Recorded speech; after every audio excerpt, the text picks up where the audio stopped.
Quand on parle du Lojong, en fait, le but du Lojong n'est pas de faire cesser les maladies, que ce soit un cancer ou toute autre maladie.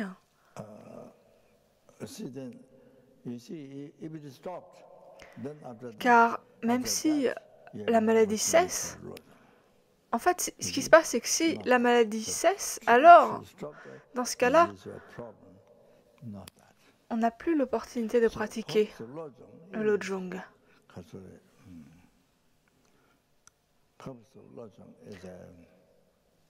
Donc le but du Lojong est que donc, pendant que vous faites l'expérience de problèmes, de maladies, ou quels que soient les problèmes que vous rencontriez, dans le même temps, quand vous rencontrez ces problèmes, alors vous êtes capable de les utiliser dans la voie vers l'éveil. Et ça, c'est le Lojong. C'est cela le Lojong. Et ainsi, donc, on utilise ce qui se produit dans la voie vers l'éveil, au lieu que ça devienne cause des états d'existence inférieurs, cause du samsara. On est alors capable d'utiliser ce qui se passe comme cause pour l'éveil.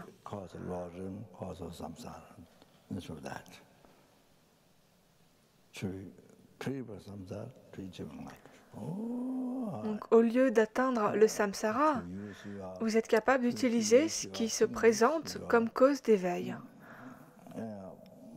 Vous êtes capable d'utiliser votre maladie, vos problèmes, afin que tous les êtres atteignent l'éveil. Vous comprenez cela?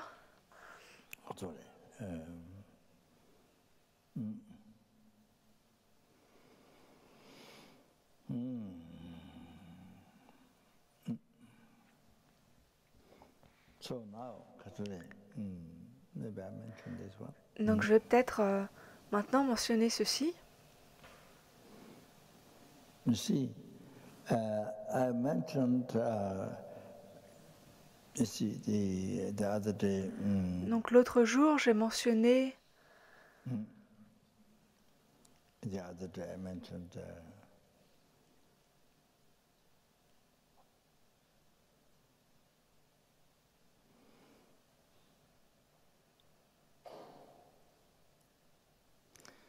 Chandraya Simji Dunjanga, for example.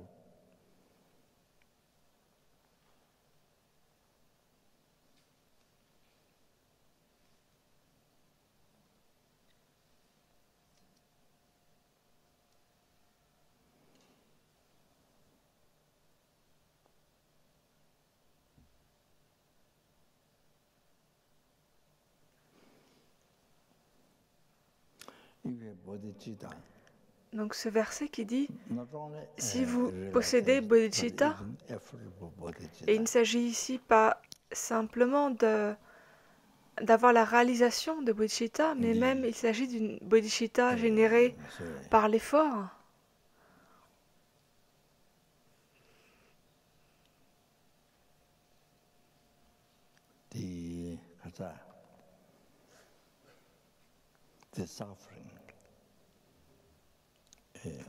Alors, donc si vous avez bodhicitta, alors votre esprit est heureux même si vous rencontrez des circonstances vraiment misérables, comme vraiment difficiles, comme un cancer, quoi que ce soit, des problèmes relationnels. Quoi que soit le problème que vous rencontriez, alors avec bodhicitta, votre esprit est heureux.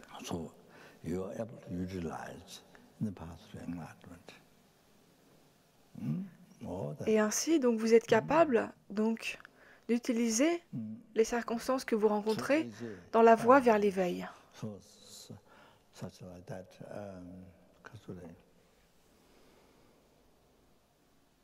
So you have to train the mind. Et pour faire cela, pour pratiquer ainsi, il faut entraîner son esprit, commencer petit, commencer par des petites choses indésirables qu'on rencontre. On commence à les utiliser dans la voie vers l'éveil. Et en faisant ainsi, alors on est capable, petit à petit, d'utiliser les grosses difficultés sur la voie vers l'éveil.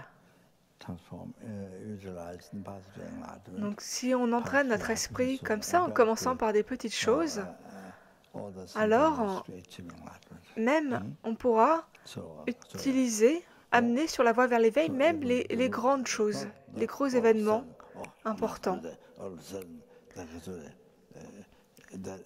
Et il ne s'agit pas de quelque chose qui va venir comme ça si on ne s'y applique pas. Tout d'un coup, ça ne va pas nous tomber dessus tout d'un coup.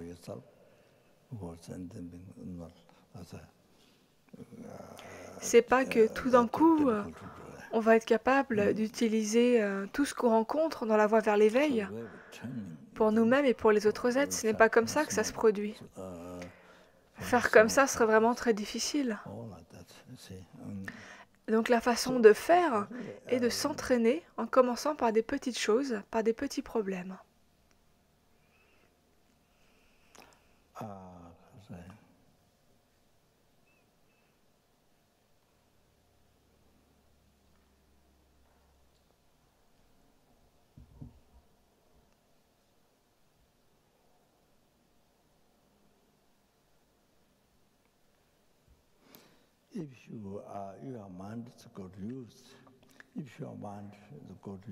Et si votre esprit s'habitue, se familiarise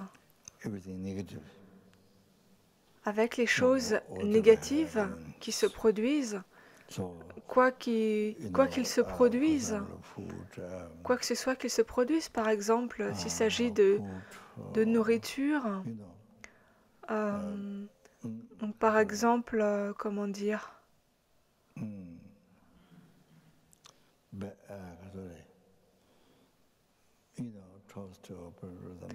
si on vous apporte des toasts qui sont froids ou qui ont brûlé, des choses comme ça, il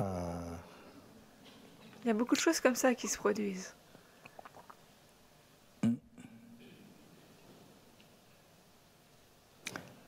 So anyway, many things like this.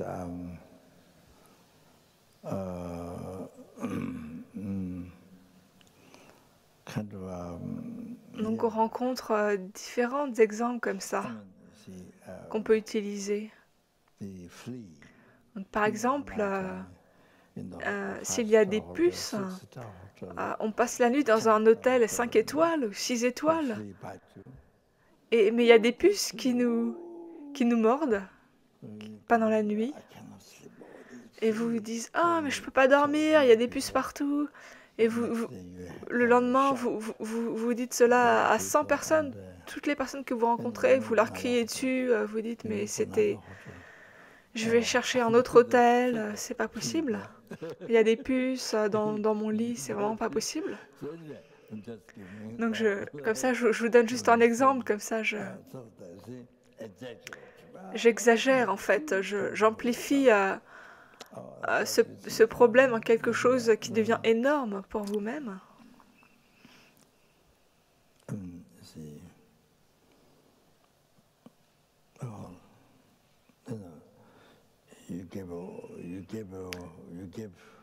Un autre exemple serait qu'on donne de la nourriture ou des boissons à quelqu'un, mais la personne ne nous remercie pas. Alors, ça devient un problème énorme pour nous. Cette personne ne m'a pas remercié. J'ai fait preuve vraiment de gentillesse envers cette personne, mais elle ne m'a pas remercié. Et ça devient un énorme problème pour nous. Donc, de cette façon-là, il y a beaucoup de choses comme ça. On commence à dire « Ah, c'est pas bien, c'est mauvais, c'est pas bien, ça va pas. » Et dès qu'il y a des petites choses qui ne sont pas exactement comme on voudrait, alors tout devient négatif, on les exagère et tout devient vraiment négatif. Et en tibétain, on dit que donc toutes les apparences deviennent notre ennemi. Même les sons, tout ce qu'on entend devient notre ennemi. Même les oiseaux deviennent notre ennemi. Tous les bruits qu'on entend, et alors on a du lung, un désordre énergétique. C'est comme s'il y a des... C'est comme ça, tout ce bruit qui vient des oiseaux, alors on se met en colère, on veut les tuer. Il y a un chien qui aboie, alors on veut le tuer. Tout devient vraiment mauvais. Tout devient tellement horrible pour nous. Où qu'on aille dans une ville, ou qu'on aille à la campagne, où qu'on aille à l'intérieur, à l'extérieur, tout nous ennuie, tout nous embête, tout nous perturbe, tout est négatif. On exagère ce qui se produit et on crée tellement de karma négatif.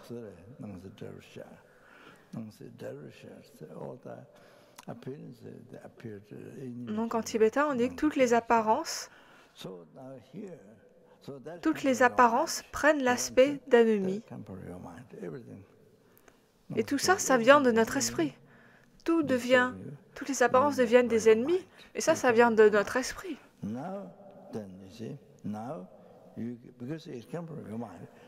Et comme cela, ça vient de notre esprit, en fait, on peut utiliser notre esprit pour être heureux. On peut transformer notre esprit en quelque chose de positif, avoir un esprit positif, et alors on est heureux.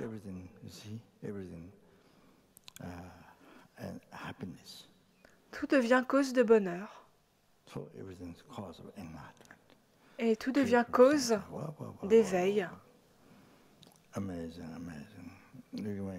Tout devient ce qui va nous permettre de nous libérer du samsara. Ça, c'est vraiment incroyable, c'est vraiment incroyable. On peut tout transformer en une cause de bonheur.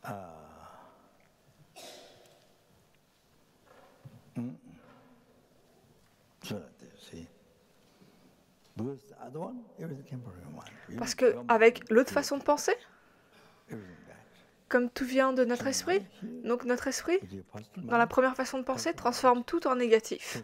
Mais ici, on peut décider de tout transformer en positif, en l'esprit qui soit équilibré, qui soit positif, et particulièrement avec la bodhicitta, particulièrement si on a la bodhicitta, alors avec bodhicitta, c'est vraiment ce qui donne le plus de sens à notre esprit. C'est ce qui crée le plus de bonheur, le plus de satisfaction, vraiment le plus de bien-être.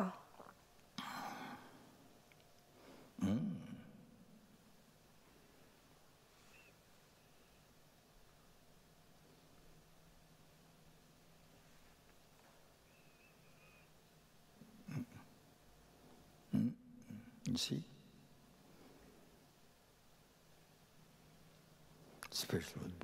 Donc, tout particulièrement avec bodhicitta.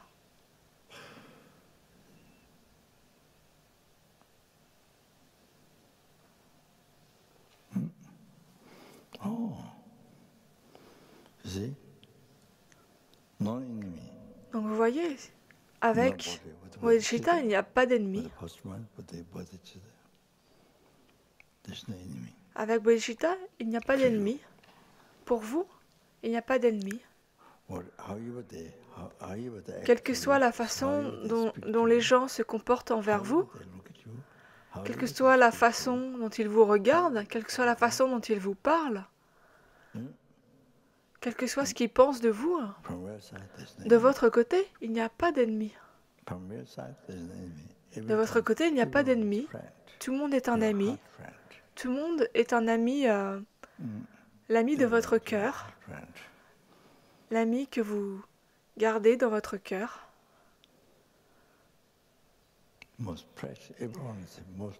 Tout le monde est très très précieux, extrêmement bon envers vous, extrêmement cher envers vous.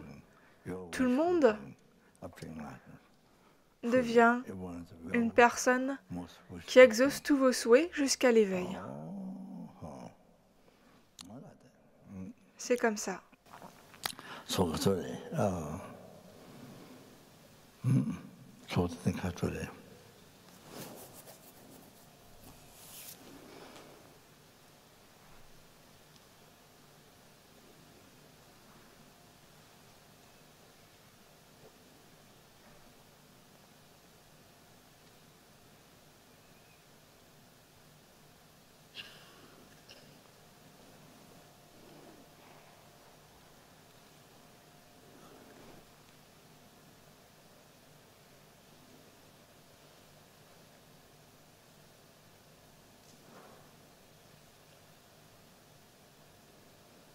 So, how problems are transformed into happiness, undesirable things.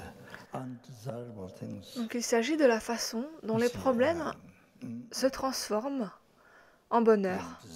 Et les choses indésirables deviennent désirables, deviennent du bonheur.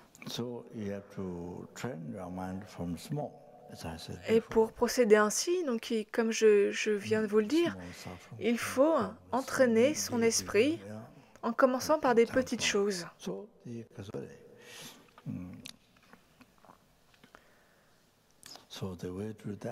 convient de commencer par utiliser des petites souffrances, des petits problèmes, et ensuite utiliser des souffrances et problèmes qui sont plus importants et les transformer ainsi. Et la façon de faire cela, c'est de les voir, de les regarder.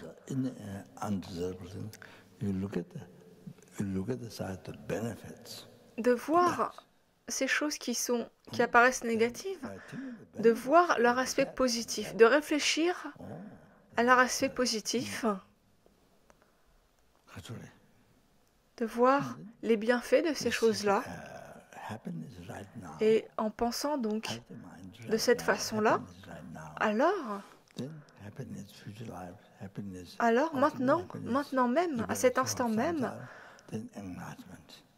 vous allez obtenir le bonheur, un état d'esprit qui soit positif. Et alors, de cette façon-là, vous obtiendrez le bonheur des vies futures, le bonheur ultime. C'est la libération du samsara et puis l'éveil. En procédant ainsi, on va obtenir tous les bienfaits.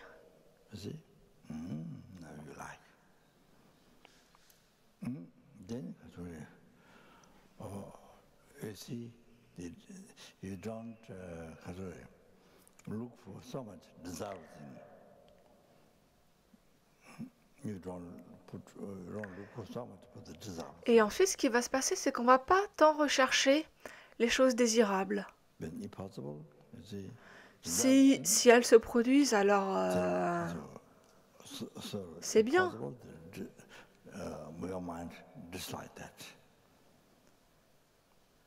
Mais si elles ne se produisent pas, alors il est possible que notre esprit ne se perturbe pas, ne soit pas troublé. Et ça, c'est possible finalement sans s'appliquer tellement d'efforts. C'est quelque chose qui est accessible. Parce qu'en fait, quand on réfléchit, les gens ordinaires, les personnes ordinaires, mettent tellement d'efforts pour éviter les choses désagréables, les choses indésirables. Par exemple, dès qu'on a un peu de temps libre, on fait tellement d'efforts pour être en bonne santé, pour maintenir le corps en bonne santé, pour avoir une vie longue, pour vivre le plus longtemps possible en bonne santé. Et par exemple, on va faire du jogging, donc on va courir dans toute la ville comme ça pendant des heures. On passe la matinée à faire du jogging et on fait ça pour protéger le corps, pour faire en sorte d'avoir une longue vie, d'être en forme.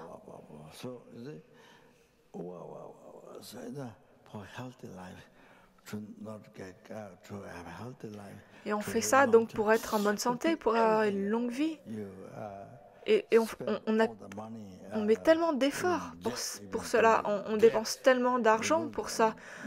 Peut-être même qu'on s'endette et on se surendette et encore on s'endette afin d'être en bonne santé, afin de ne pas attraper de cancer, afin de vivre une longue vie. Mais ma question, c'est... Donc oui, d'accord. Vous êtes capable de vivre, disons, 1000 ans ou même 100 ans. Alors qu'est-ce que vous allez faire avec cette vie? Quel bienfait cela va-t-il apporter à vous-même? Là, on ne parle même pas des autres êtres, mais quel bienfait cela vous apporte juste à vous-même? En fait, il n'y a rien. Tout ça, c'est du karma négatif c'est-à-dire que c'est fait à... Ces actions-là sont faites avec donc le bonheur de cette vie à l'esprit. Donc est-ce que ça apporte des bienfaits pour vous? Donc ça, c'est la question que je vous pose. Donc quand on passe tellement de temps, tellement d'argent à être en bonne santé, on dépense peut-être des millions de dollars, on essaie tout, on essaie plein de méthodes différentes pour être en bonne santé. Donc, et pendant donc ces 100 ans que votre vie va durer, qu'est-ce que vous allez faire? Qu'est-ce que vous allez faire qui va être bénéfique à vous-même? Eh bien, il n'y a rien. Il n'y a rien du tout.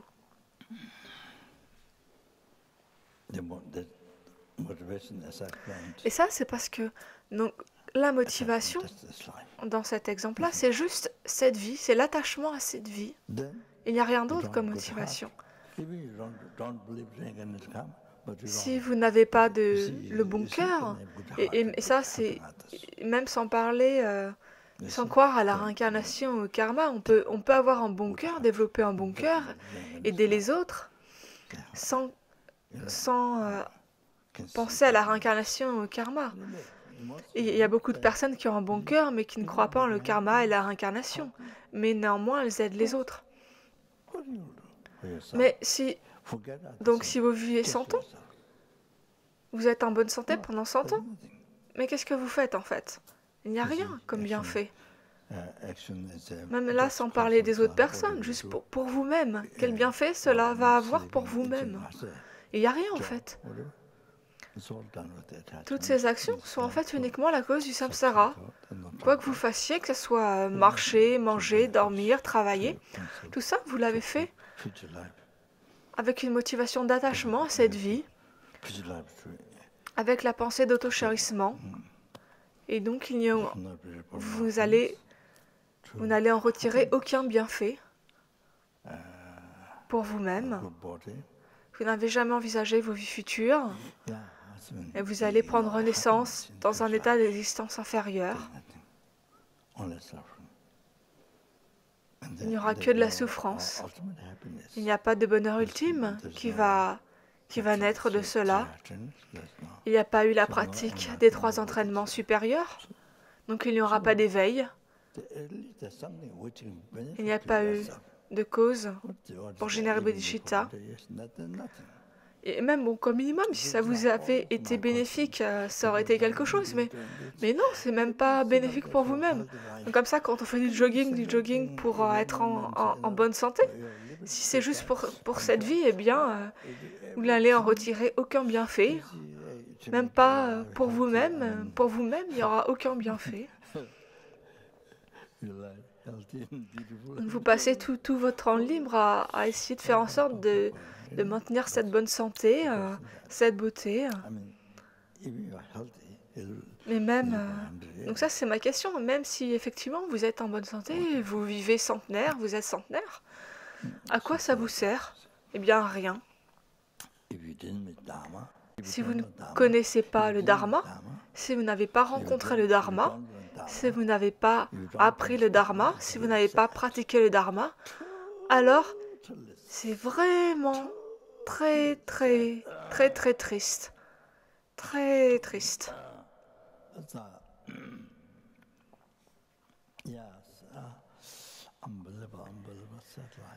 Votre vie est d'une tristesse incroyable.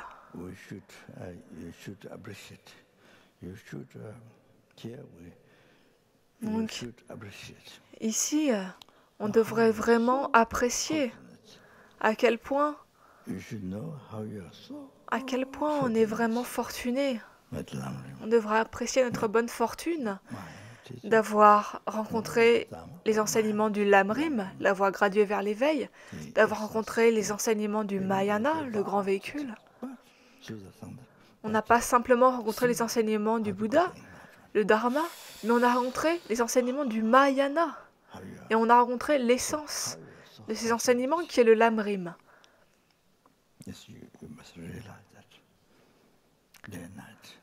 Les enseignements qui nous exposent comment atteindre l'éveil.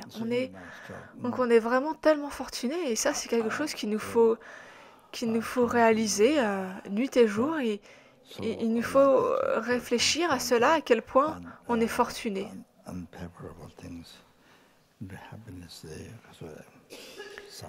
Et donc de cette façon-là, on est capable de transformer les circonstances indésirables ou non favorables. On est capable de les transformer, de les amener sur la voie vers l'éveil. Et pour faire cela, donc, il faut réfléchir aux bienfaits de ces circonstances indésirables que l'on rencontre. Le plus on va réfléchir à leurs bienfaits, le plus elles vont finir par devenir désirables pour nous. Au minimum, on va arrêter de les voir comme indésirables, on va arrêter d'appliquer notre esprit dans cette direction-là. Et puis après,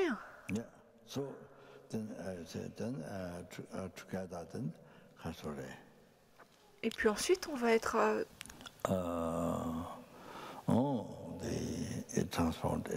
donc capable de les transformer, ces circonstances indésirables, en bonheur.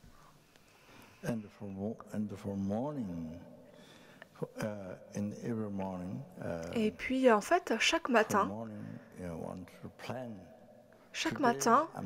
il faut qu'on se dise, aujourd'hui, il faut qu'on prenne comme une résolution, qu'on dise, aujourd'hui, je ne vais pas devenir...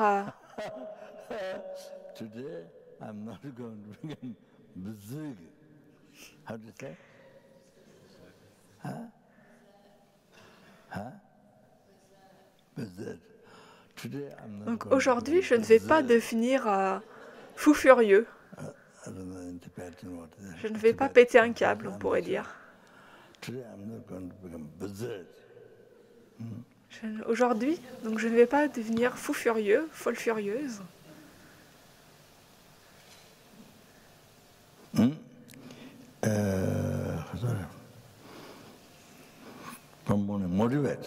Donc ça, c'est très important. Le matin, on génère cette motivation-là, cette intention-là. Aujourd'hui, s'il y a des choses indésirables qui se produisent, qui m'arrivent, alors je ne vais pas m'autoriser à devenir fou furieux, folle furieuse. Je ne vais pas m'autoriser à devenir comme ça.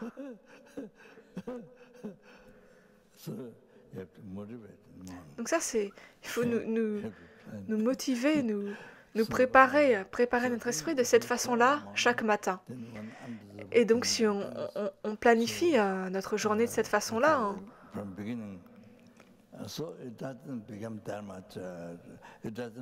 alors ce qui va se produire pendant la journée ne va pas tellement nous perturber. Si on pense qu'on ne va pas laisser les choses indésirables qui nous arrivent nous perturber,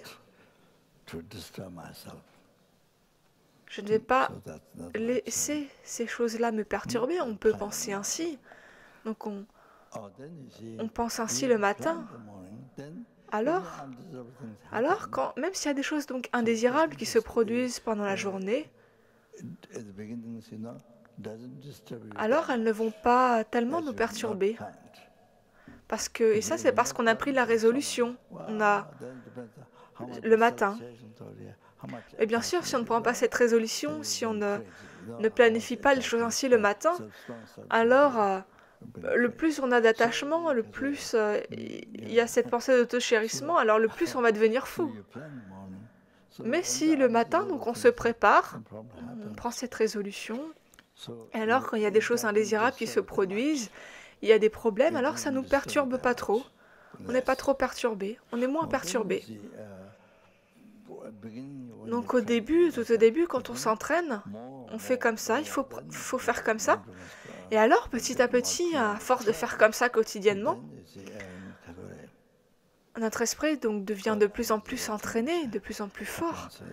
Et donc, quand il y a des choses indésirables qui se produisent, on est capable de protéger notre esprit.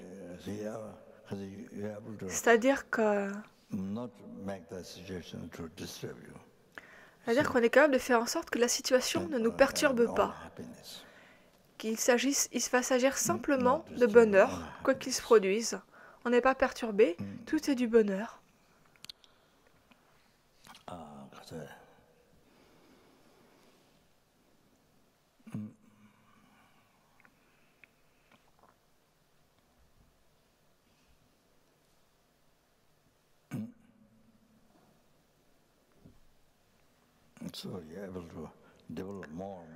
Donc, et en procédant ainsi, on est capable de développer notre esprit, en commençant petit, et donc petit à petit, graduellement, on développe notre esprit ainsi. Et puis, donc, au bout d'un moment, même les gros problèmes ne vont pas perturber notre esprit.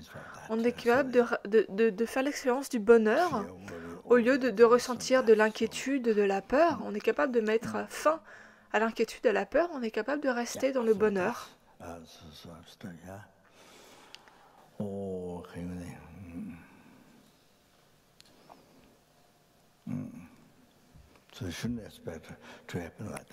Donc ça ne va pas se produire comme ça, juste en un instant.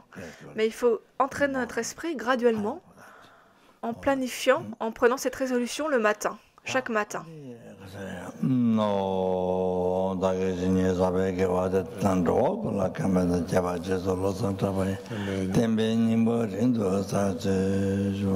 Amen.